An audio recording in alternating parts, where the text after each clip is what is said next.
Buenas tardes, jóvenes. ¿Cómo han estado? Buenas Buenas tardes. tardes, profe. ¿Qué tal todo? ¿Cómo van? Bien, sí, señor.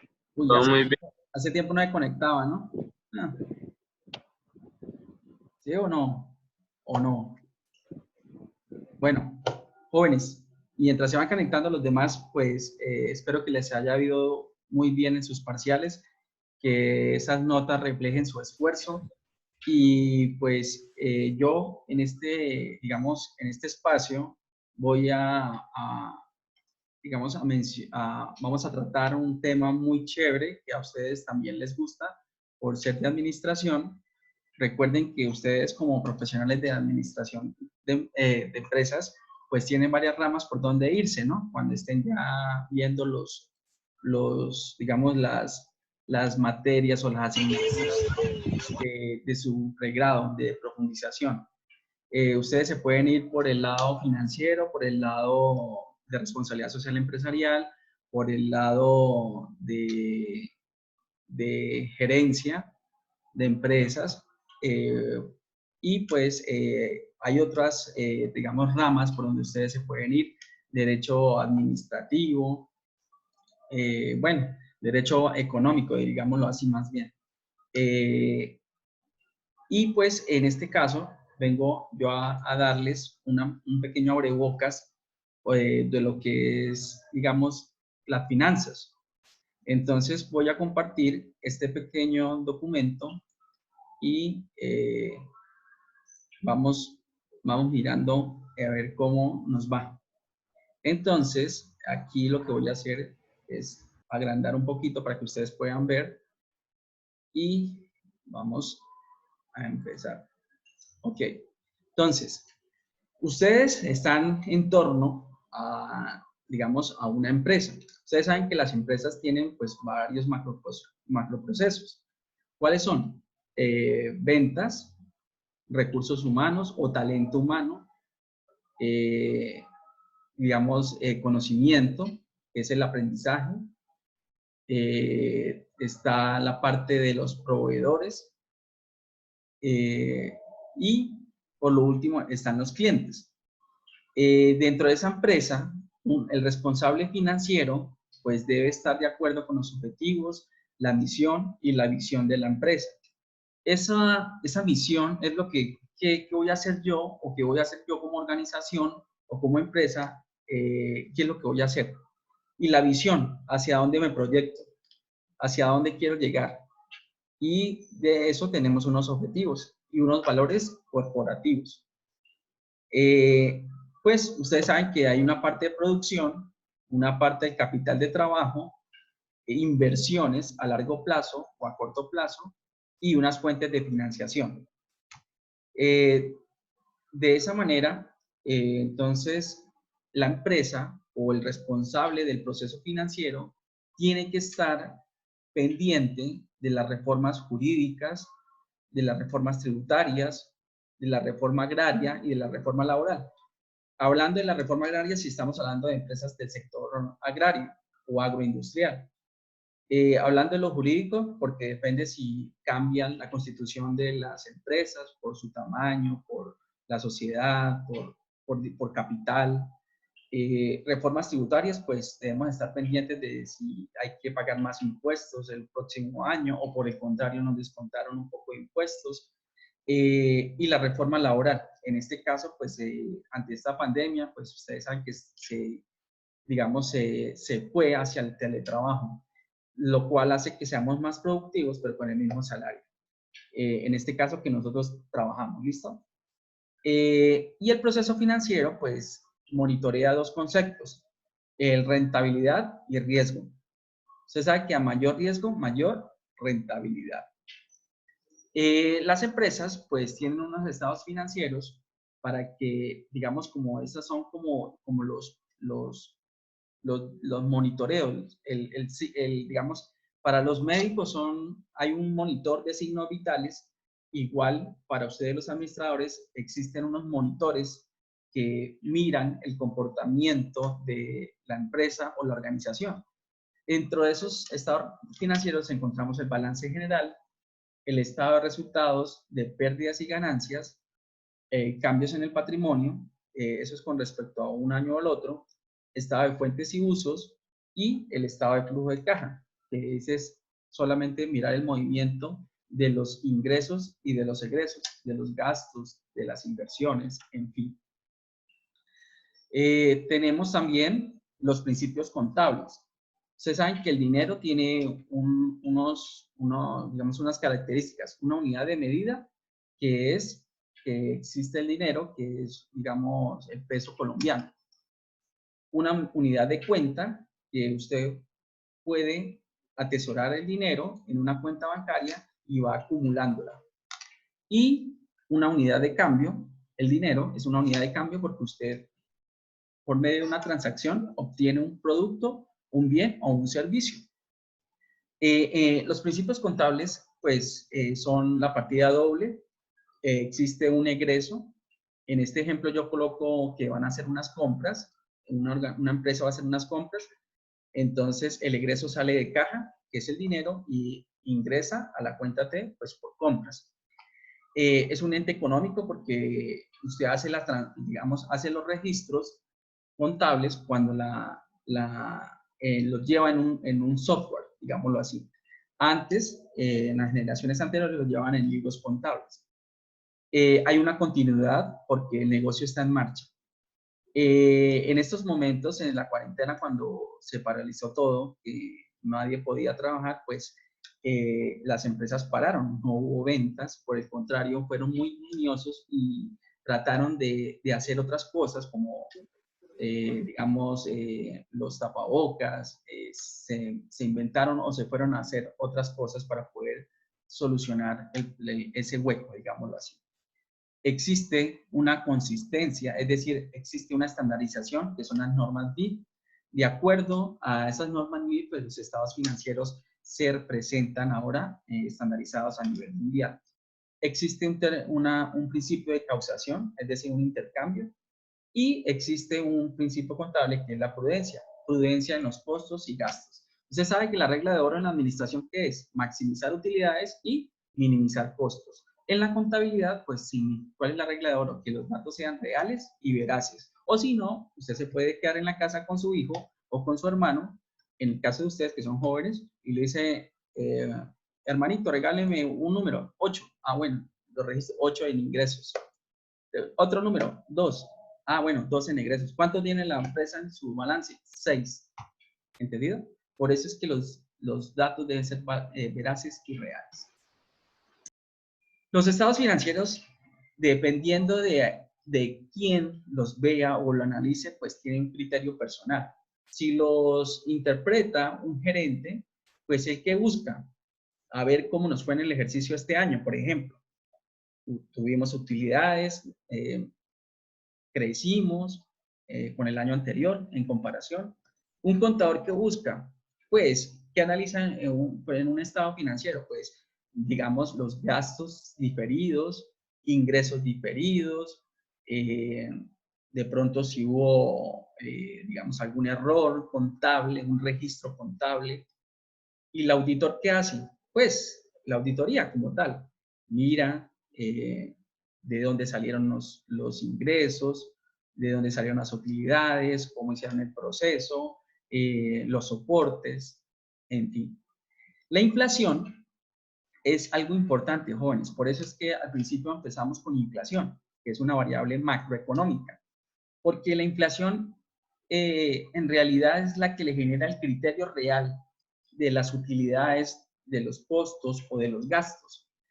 Si miramos una empresa en Venezuela, ejemplo, que tenga utilidad $1 millón, eso es falso, porque ellos tienen una hiperinflación. Entonces, cuando usted tiene una hiperinflación, esa utilidad se vuelve nada. Por eso es que ellos suben y suben y suben el salario, y cuando ellos llegan aquí, dicen son 5.000 pesos. Para ellos es normal, pero para nosotros sabemos que tiene otro aspecto y no es normal, que tiene una hiperinflación.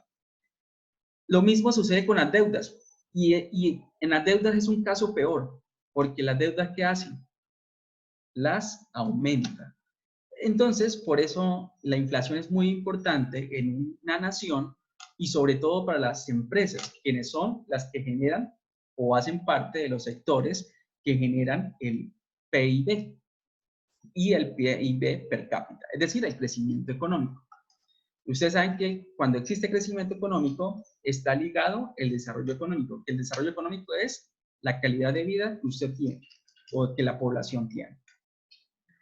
Y pues, ¿qué hace el responsable financiero? ¿Qué puede hacer? Pues puede ser un auditor, digamos, un administrador o gerente de proyectos financieros, un tesorero, un contador, el que genera los presupuestos o un analista.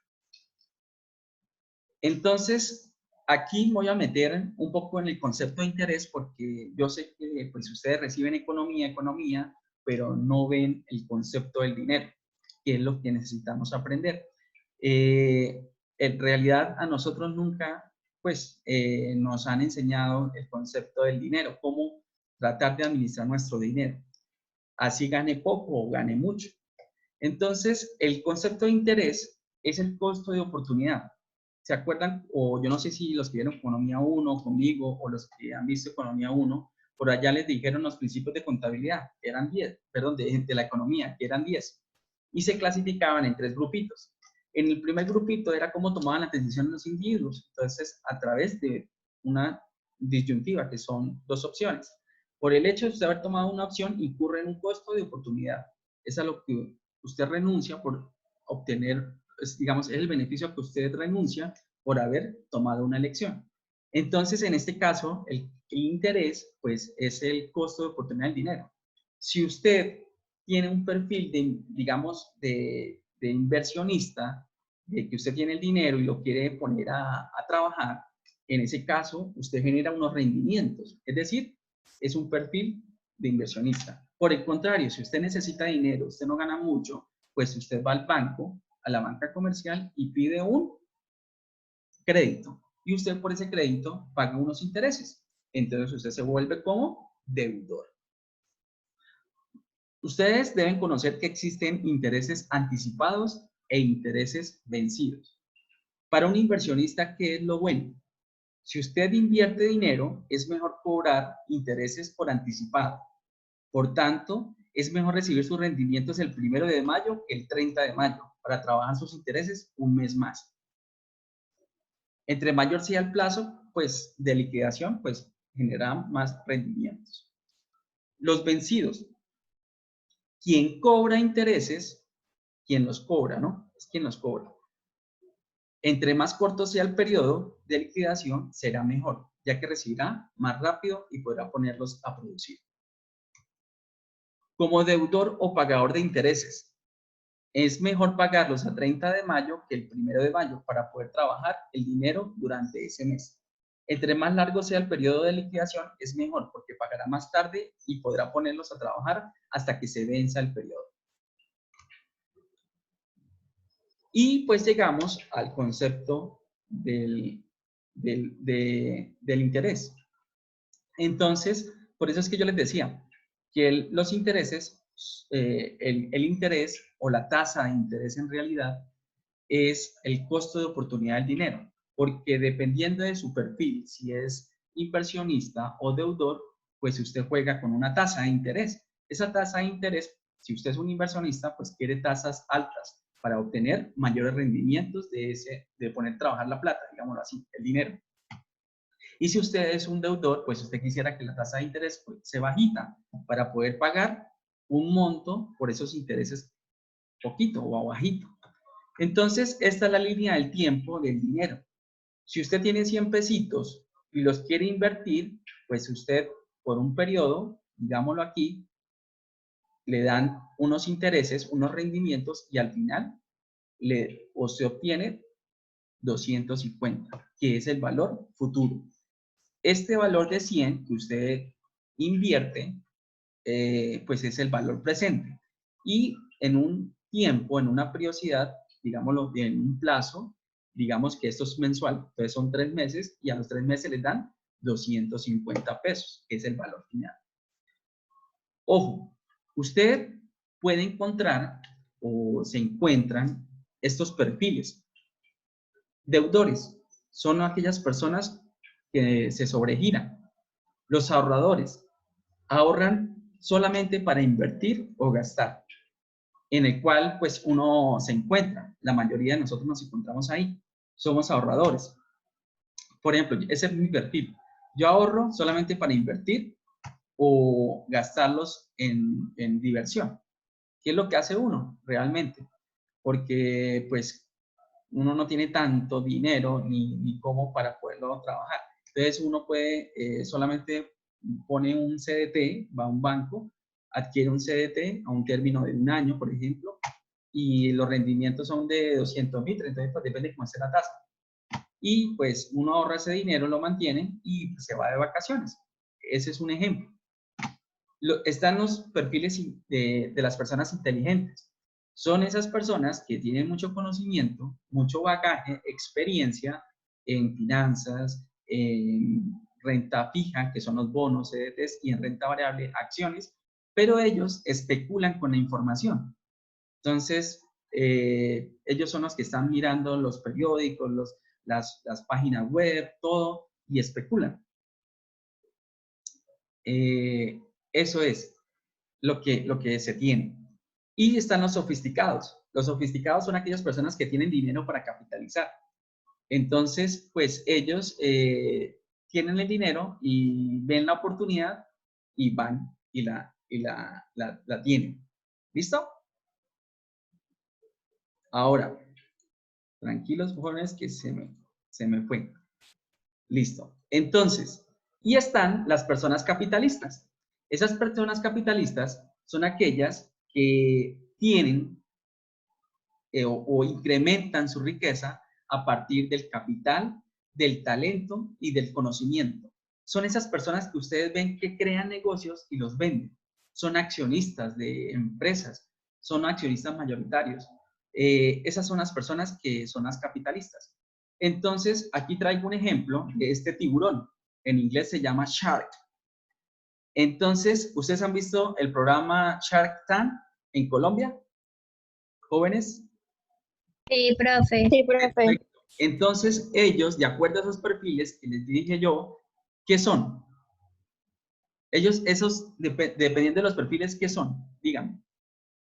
¿Son capitalistas, sofisticados? ¿Cuáles de esos son? ¿O son inteligentes? Inteligentes.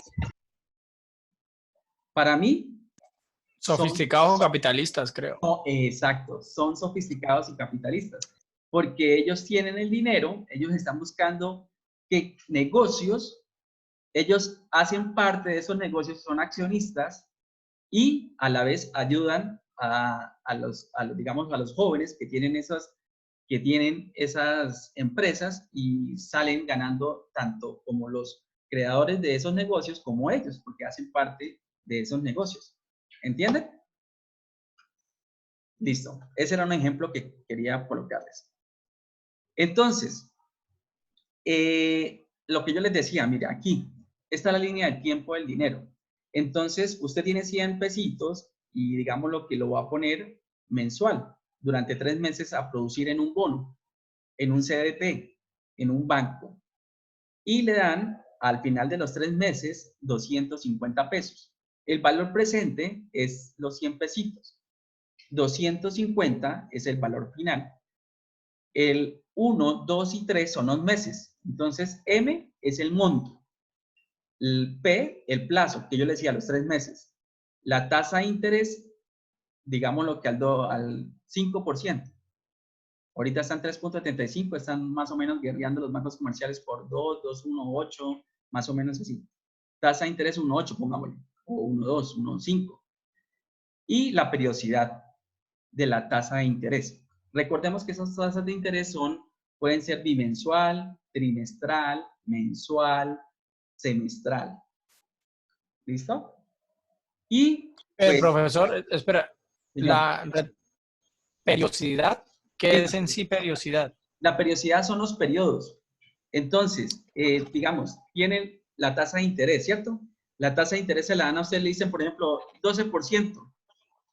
Efectivo anual. Entonces, esa 12%, usted la divide entre 12. ¿Y cuánto le da mensual? 1. En ese caso, ¿no? Son 12. Esa es la periodicidad, 12. Entonces, usted le dice la tasa de interés trimestral. Entonces, ¿cuál es la periodicidad? 4. Porque un trimestre son ¿cuántos meses? Vale. Enero, febrero, marzo. ¿Sí? Si le dicen semestral, la periodicidad son 2. Eso después, más adelante, ustedes los ven con el docente de financiero.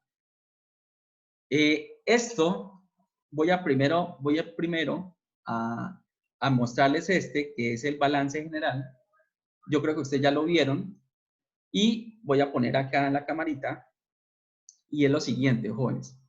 Este es el balance general. Por un lado están los activos, en el lado acá, por acá están los pasivos, y este es el patrimonio.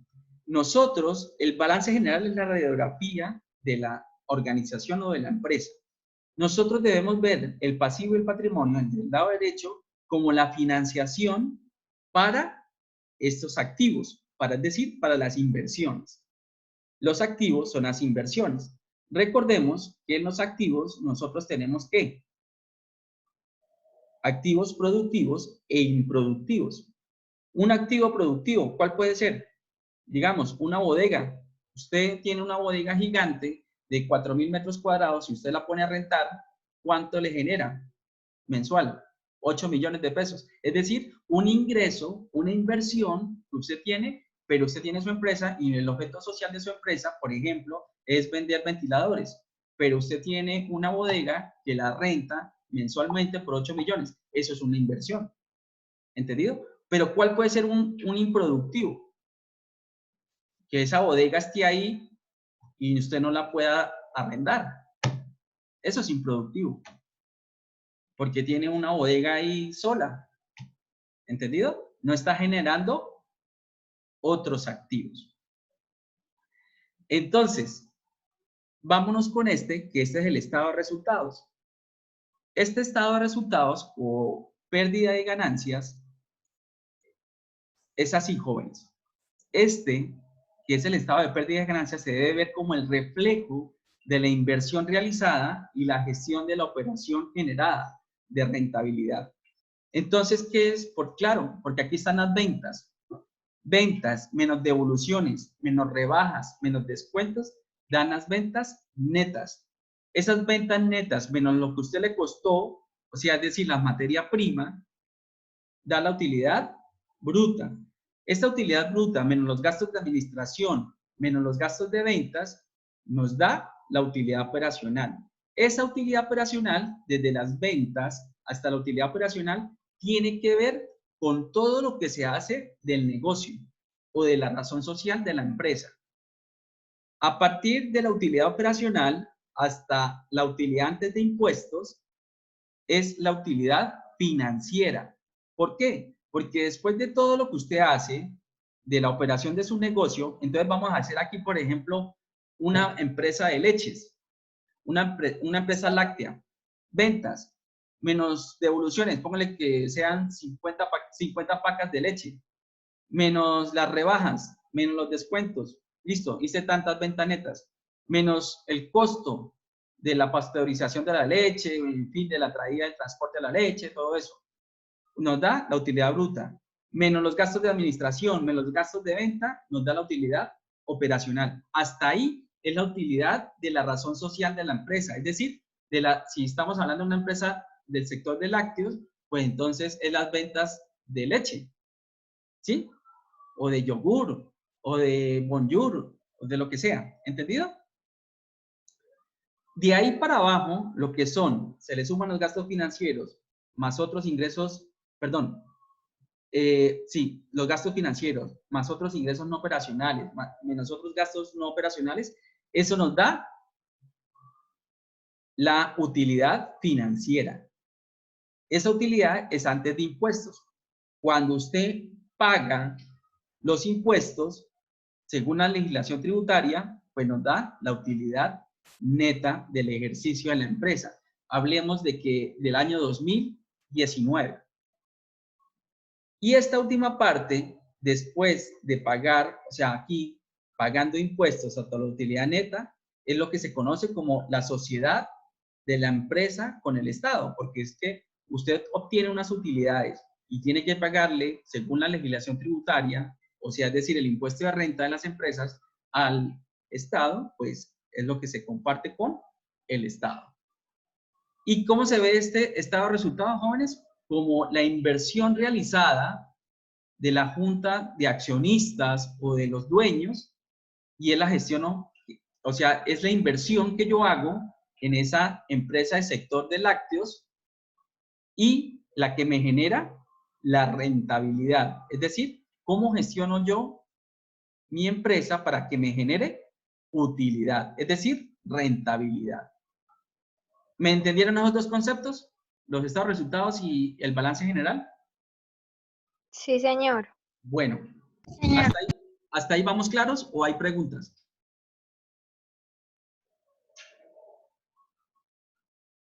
Listo. Bueno, entonces, jóvenes, para yo saber que debo generar utilidades o debo crecer en mi empresa, que mi empresa crezca, pues yo debo sacar el costo de capital. ¿Qué es el costo de capital? Es el promedio ponderado de todos los costos de financiación, es decir, el capital que yo utilizo para realizar esta financiación. ¿Cómo se puede hacer esa financiación?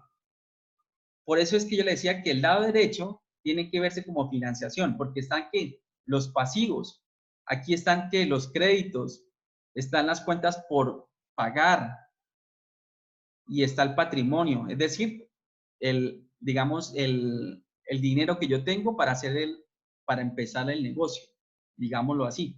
Entonces, esta financiación, este es el costo de capital. El costo de capital es el promedio de todos los costos de financiación que yo utilizo para realizar esta financiación. Ahora, ¿cómo debo yo ver este balance? Como lo que yo utilizo para generar estas inversiones. Es decir, yo genero esta financiación para, digamos, invertir. Entonces, ¿de dónde viene ese costo de financiación? Pues de los proveedores, lo que yo les decía, cuentas por pagar. Digamos, si usted es un proveedor de llantas, ejemplo, un proveedor de llantas, usted tiene un negocio de llantas y le dice a Goodyear, que esté en donde, no sé, pongámosle Santa Marta, la empresa de la fábrica de Goodyear esté en Santa Marta. Y en Santa Marta le dicen, listo, necesito para Cúcuta 1.500 llantas. Entonces le dice, listo, perfecto, si usted me paga de una, es decir, para mañana, tiene un descuento pronto pago. Eso es costo, ¿cierto? Si usted no lo paga, sería una pérdida por ese costo. Los créditos bancarios, las inversiones de renta fija o renta variable. Eso es el costo de capital, que es el promedio ponderado de todos esos costos que acabo de decir, es decir, el capital utilizado para realizar esta financiación. Que la financiación es ¿para qué? Para generar activos, es decir, mis inversiones. Entonces, jóvenes, de pronto ustedes ya no han visto esto, pero cuando lo vean más adelante en el próximo semestre, lo van a ver. O si son curiosos, por favor, léanlo. Costo promedio ponderado de capital. Es el famoso WACC. Ese WACC es el promedio de todos estos costos. Proveedores, pérdida por descuentos de pronto pago, créditos bancarios, inversiones de renta fija o renta variable, en el caso de que yo tenga inversiones en acciones o en el caso que yo tenga inversiones en bonos. Entonces, ese WACC o ese costo promedio ponderado de capital me va a dar una tasa de costo, claro, porque estoy promediando ¿qué? Los costos, ¿cierto? Estoy promediando los costos, por lo tanto me va a generar una tasa porcentual de costos. Ahora le voy a explicar el otro concepto, ROI. Es el retorno sobre el capital invertido. Es decir, aquí yo tuve que haber hecho un capital, ¿cierto? Un capital invertido en esta financiación para poder generar activos, que son mis inversiones. Recordemos que existen activos productivos e improductivos. Ese retorno del capital invertido, que es el ROI, es la utilidad operacional. La utilidad operacional es decir esto, es esto, ¿cierto? Que es la utilidad que yo hago de mi empresa, del sector lácteo. ¿Cuánto hice de utilidad en vender pacas de leche, en vender yogur, en vender bonjour, masato, no sé, ¿sí? Entendido. Entonces, ¿qué pasa? ¿Qué es lo que queremos hacer? Ese ROI, como estamos hablando de utilidad, pues me va a dar ¿qué? Una tasa de rendimiento, es decir, de utilidad. Por eso es que el ROI analiza la inversión realizada en la compañía. Eso es lo que analiza el ROI. El ROI me analiza la inversión realizada en la compañía. Por lo tanto, ¿qué es el EVA? El EVA es el famoso valor agregado. Y el valor agregado es solamente restar, ¿qué?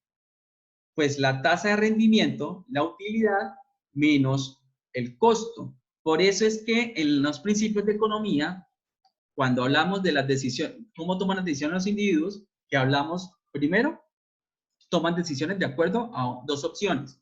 Después, usted, por haber tomado una opción, incurre en el costo de oportunidad. En este caso, estamos hablando del costo de oportunidad, que es la tasa de interés o el dinero, ¿cierto? Luego, usted piensa en términos marginales. ¿Qué es términos marginales? Costo versus beneficio. Y aquí lo estamos viendo. La tasa de costo, que es el promedio ponderado de todas estas obligaciones de la empresa, con mis proveedores, si pierdo descuentos por pronto pago, de los créditos bancarios que yo tenga, de las inversiones de la renta fija o la renta variable, acuerde que renta fija son los bonos, renta variable son acciones. Entonces, mira, aquí está costo, esa tasa porcentual de costo, menos el beneficio. O si lo queremos ver, costo versus beneficio. Entonces, cuando yo a esa tasa de rendimiento le resto el costo, ¿qué pasa? Aquí lo puse mal, joven. Así, a esa tasa de rendimiento le resto el costo, ¿qué sale? Pues el valor, el dinero generado en cada periodo. ¿Sí ven? ¿Sí me entendieron, jóvenes? Sí, profe. ¿Cómo? Pregunten, tranquilas. ¿Sí entendieron? Aquí me faltó decirles por qué se multiplica el capital invertido promedio. Jóvenes, el capital invertido promedio no es más sino el capital final que yo invertí. Por ejemplo, estamos hablando de esto. Esta es la inversión que yo hago, ¿cierto? Para generar una utilidad. Entonces, ¿cuánto capital yo le metí en el ejercicio por ejemplo, hoy estamos en el, digamos, 2019. Entonces, ojo con esto. Costo final, o sea, es decir, estado de resultados 2019 menos el costo inicial, por ejemplo, 2018, y promedia los dos y se lo multiplica a la sustracción del ROI, que es la tasa de rendimiento, es decir, la utilidad, menos el costo promedio, que son todos estos. El costo de los proveedores, las cuentas por pagar, las pérdidas de descuentos por pronto pago, las obligaciones financieras que yo tenga con los bancos, es decir, los créditos bancarios, y las inversiones que tenga de fijas, menos bonos o variables. Y entonces, cuando yo resto esto y le multiplico el capital invertido en promedio, ¿qué tengo? Pues tengo digamos, el crecimiento de la empresa o de la utilidad del negocio como tal. ¿Me entendieron eso hasta ese momento? Sí, profe. ¿Sí? ¿Quedó claro esto que les digo? El costo de capital, ¿qué es? Es esto, el promedio ponderado, que son todos los costos de financiación, que son cuáles costos, las cuentas por pagar a los proveedores, los pérdidas si no hago descuentos por pronto pago, los créditos bancarios, estos son descuentos, digámoslo así, descuentos, rebajas, ¿sí? Créditos bancarios, las inversiones. Esto es el capital que yo utilizo para realizar esta financiación. Y yo con esta financiación, ¿qué hago? Pues genero activo. ¿Y qué son los activos? Pues son inversiones. Y recordemos que los activos son productivos e improductivos. Recordemos que el balance general me muestra la radiografía o la situación real de la empresa. Y por el contrario, el estado de resultados de pérdidas y ganancias me refleja la inversión que yo realizo, cómo se gestiona para generar utilidades. Aquí solamente me dicen, usted tiene estos activos, edificios, maquinaria, equipos, de pronto terrenos, muebles, enseres, automóviles. Aquí están sus obligaciones financieras con los proveedores. De pronto se metió en una deuda. De pronto usted cuentas que tenga por ahí. Y el patrimonio. ¿Qué es el patrimonio? Aquí están las cuentas de reserva, el capital que usted hizo que usted mete para financiar. ¿Me entendieron esos dos conceptos? Y por último, para usted generar el EVA, que es el valor agregado, pues usted tiene que restarle a la tasa de utilidad los costos y multiplicarlo por el capital que usted invirtió en un capital final del año 2019 menos el capital del año 2018. Perdón, capital final, sí, 2019 menos el capital que usted invirtió en el 2018, lo divide entre 2 y se lo multiplica acá y esto es el EVA.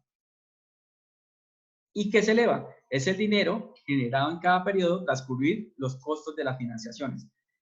Entonces, el EVA es el dinero generado en cada periodo, es decir, 2019, 2018, 2017, para cubrir los costos, estos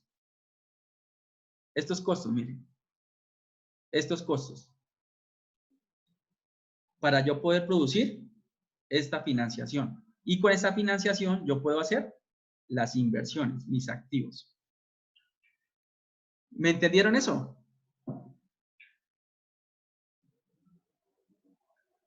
Jóvenes, me queda menos de un minuto. Señor. Bueno, perfecto. ¿Entendieron entonces todo? Me gusta. Listo. Hasta ahí llegamos. Ya me queda menos de un minuto. Hasta luego, jóvenes. Que pasen una feliz tarde. Profe, Sí. nos hace un favor, nos podría mandar ese documento. Listo. Con mucho gusto. Gracias.